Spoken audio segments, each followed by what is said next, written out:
I think off camera we were also talking about a lower muscle mass or Yeah. stress.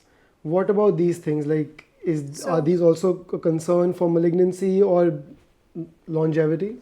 they're a huge topic in longevity. So within kind of the longevity practice that I have, a huge thing I'm doing with my work is actually high performance well-being. So I've worked in all these high stress careers, going from surgery to then McKinsey as well, where in consulting people are working till 2 a.m. at their Right. desks, right? They don't move from that desk unless it's Yeah. a toilet break or a food break.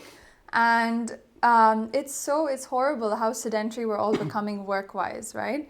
But another thing is just the stress that comes along with these high performance careers, and for many ambitious people, stress actually accelerates cellular aging by 2 to 3 times, which means that just being chronically stressed is physically aging you faster than people who are not stressed. How do you define chronic stress?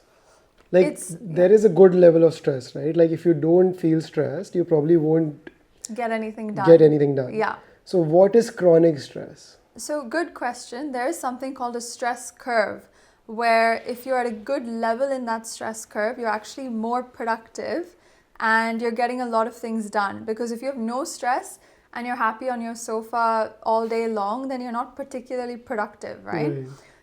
But then there's a point at which that curve becomes a little more harmful, which is when your stress levels rise and it actually starts to affect your appetite, your sleep, your psychology essentially on a long-term basis, which can come in like insomnia, not being able to eat, or eating too much, right?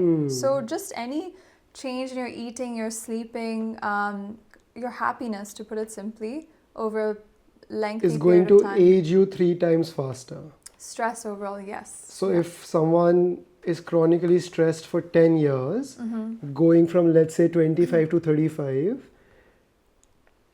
at 35, instead of their biological age being 35, it might be 55, you're saying. It might be, yeah, if they've been living with a lot of stress, and alcohol usage, for example, is horrible, no movement, a lot of, bad eating habits, it can be. It's very difficult to put exact numbers on these things. There's a lot of biological age testing you can do, but it's extremely difficult to pinpoint all of these things. Okay. Yeah. What about muscle mass?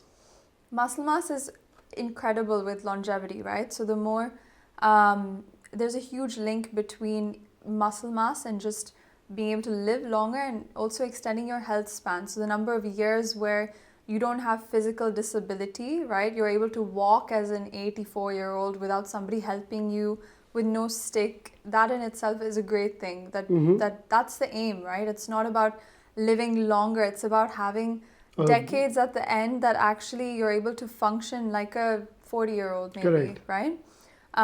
So that muscle mass is key in stopping you, falling over as well. A simple thing like falls that we don't even think about when we're 20 or 30. When you're 70 or you're 80, just falling over means, significant brain injuries sometimes. yeah. It means broken bones, which then lead to surgery, which then come with hospital-acquired infections and other comorbidities, going under general anesthetic. There's all sorts of harms from that simple thing of just falling over.